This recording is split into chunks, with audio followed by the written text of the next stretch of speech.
Okay, guys, get ready. I don't have time to edit this, so you're gonna get kind of my my raw thoughts without the editing process.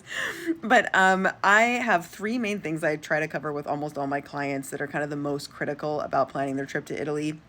And these have to do with passports, money, and phone service. And I figured as I was going through a bunch of notes right now this week, I just thought, oh, you know what? This is probably helpful if I make content about this too. So, really quick, passports. They should be at least 6 months valid for 6 months past your departure date leaving Italy. Technically, the rule is 3 months, but you're gonna 6 months is the guideline. Okay, so 6 months is ideal. But 3 months is the technical rule. And then for money, you want to have at least, right now, Visa, MasterCard are most widely accepted. Discover is quite often, Amex is hit or miss.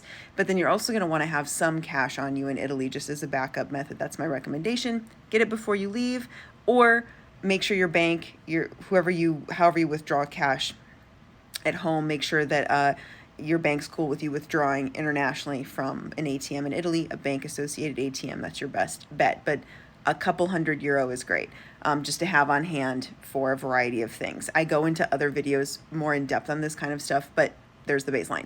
Then phone service. So for most people, their international roaming plan with their provider is going to be the easiest. It's not the cheapest, but it's the easiest.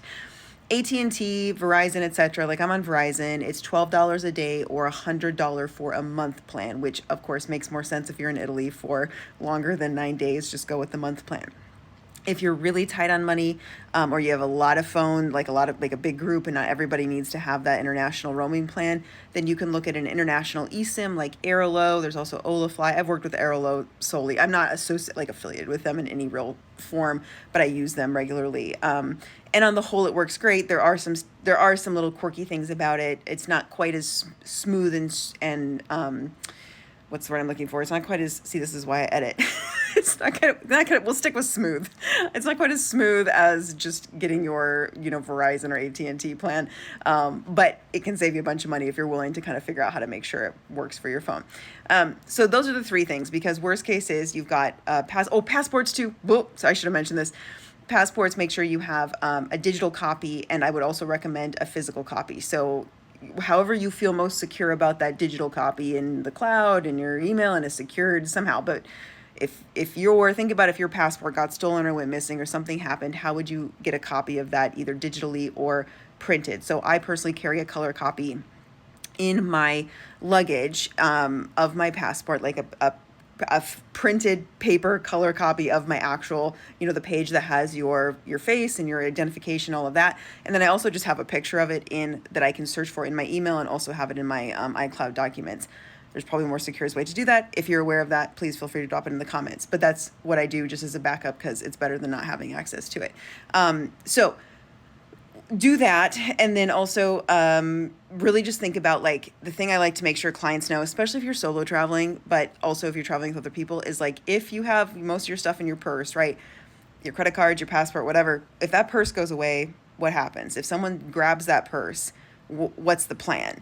And so for me, I split up as a solo traveler, I split up my resources and my information. So I keep my ID and a copy of my passport and an extra credit card and extra cash in a separate bag that I never carry around with me. And then I keep my most used credit card, passport, whatever, very securely with me in my bag that I always have, in my purse that I always have. But I have, backups upon backups of plans as a solo traveler. And I think that's more important. But think about that too for whatever you need for your particular travel needs. So anyway, those are kind of the big stuff. I'm just going to post this. I hope that it's helpful to some people. I'll try to please feel free to drop more comments or questions in the comments. And I'll try to get to more detail, but also, like, go look at my profile. I have a lot more content in depth on the money stuff, I think I have some on the phone stuff. Maybe I need to make more on that. Definitely I talk about money a lot. But any other questions about that or passports, whatever, feel free to drop it in there, and I'll keep looking at what questions come up and try to make more content. Okay, thanks, guys.